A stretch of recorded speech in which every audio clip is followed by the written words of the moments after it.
Mesdames et messieurs, bonjour. Je suis Léonard Fanja, le journaliste patriote. Je suis le directeur de publication du journal en ligne lesvisagesdafrique.com, une presse panafricaine bilingue dont la ligne éditoriale est le combat pour le temps de la justice et de la vérité. Merci donc et bienvenue sur notre chaîne YouTube Les Visages d'Afrique TV et sur la page éponyme sur Facebook, à savoir la page Facebook Les Visages d'Afrique. Nous voulons nous incliner devant notre Dieu créateur pour lui dire merci pour nous avoir permis d'être encore à votre service ce jour. Merci aussi et surtout pour la paix qu'il a fait régner au sein des deux camps, à savoir le MICEP et l'Africa Foot. Pour ce jour, nous voulons revenir sur la conciliation qu'il y a eu, la réconciliation autant pour moi, et dire que lors de notre dernière sortie, nous disions clairement que d'après notre constat, nous avons vu que le gouvernement en appelait déjà à la suspension même du Cameroun en vue de créer la normalisation, un comité de normalisation pour bouter Samuel Eto'o-Fils hors de l'Africa Foot. Et l'affectation disciplinaire des personnes nommées, des fonctionnaires nommés par Samuel Eto'o-Fils en était une preuve patente et aussi une démonstration que le gouvernement, à travers son ministère des Sports et de l'Éducation physique, était aux abois. Voilà. Le gouvernement ayant pris conscience du fait qu'il y avait péril en la demeure, a donc convié Samuel Eto'o-Fils à une rencontre à la présidence de la République, sans le ministre des Sports et de l'Éducation physique, avec le directeur du cabinet civil, certains ministres chargés des missions. Au cours de cette réunion, donc, un consensus a donc été trouvé.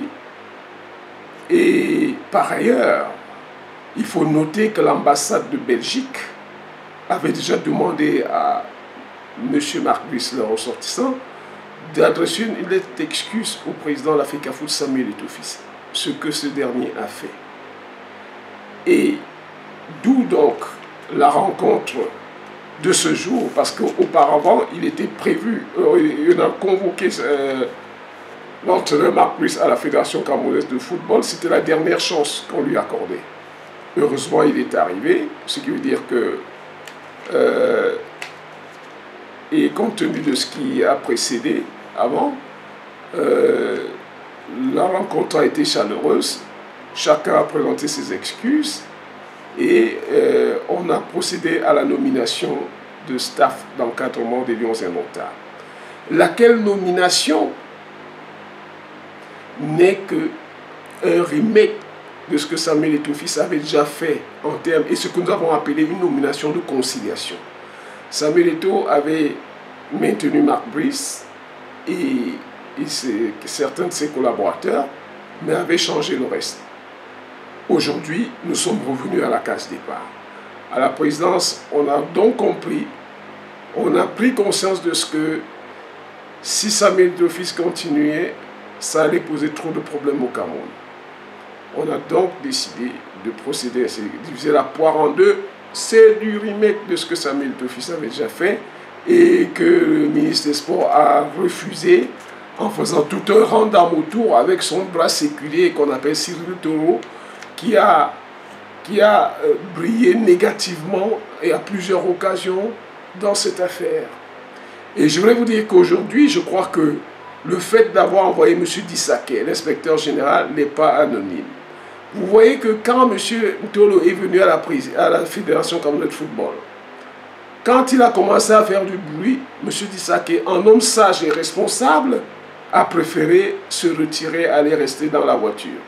M. Ntolo, qui manque de maturité, se permet de toujours... Je suis avec M. Dissaké qui est dans la voiture, alors qu'il n'est pas avec lui. Je crois qu'au fond de cela, on a vu que c'est M. Dissaké qu'il fallait envoyer aujourd'hui à la Fédération camerounaise de football, et tout s'est bien passé. D'ailleurs, c'est le contraire qui nous aurait surpris, après tout ce que nous avons relaté.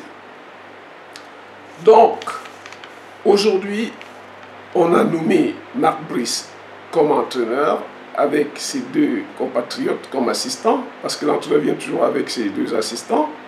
Et quant au reste, on a nommé les gens Toumoupilé, entraîneur adjoint numéro 1, Pagou, qu'on venait d'affecter déjà à Sava Pambé, comme deuxième adjoint du entraîneur sélectionneur.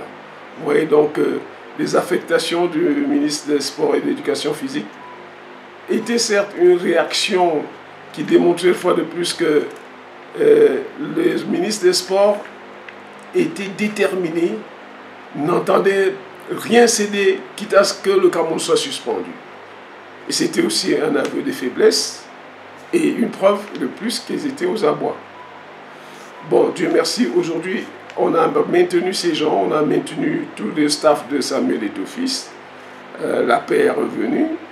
Et notre devoir maintenant, c'est d'exhorter les gens à être vraiment unis, à être unis et à rester tous soudés derrière les dons indomptables pour notre qualification à la prochaine Coupe d'Afrique du Monde.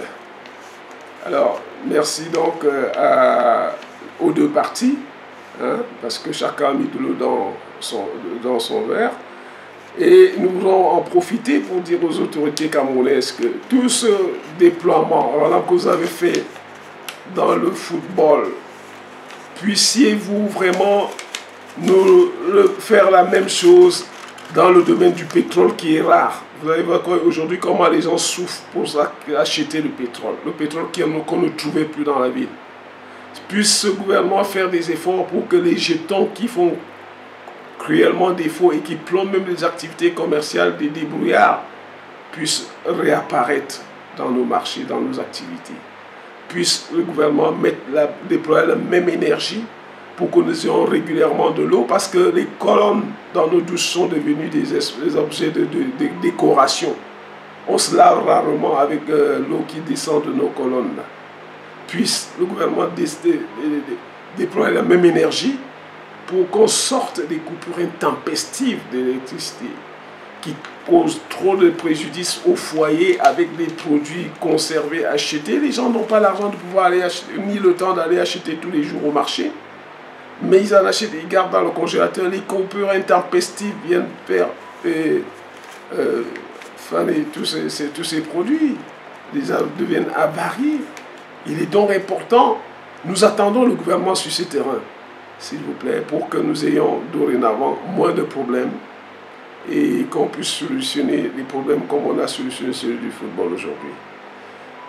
Une fois de plus, nous souhaitons que cette entente aujourd'hui soit définitive, qu'on n'assiste plus au rebondissement, parce que c'est ce que le gouvernement nous a demandé. Parce qu'on est revenu à un remake de ce qu'Eto'o-Fils avait fait pour une conciliation.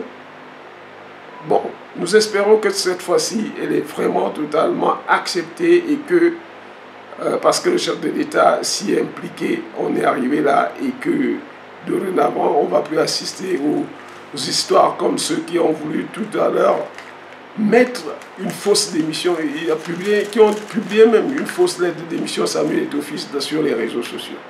Alors de grâce, arrêtez avec ces genres de choses et demandons seulement à Dieu de veiller sur le Cameroun. Que Dieu bénisse Samuel Eto'o-Fils, qu'il veille sur lui et qu'il veille sur le Cameroun. Je vous remercie.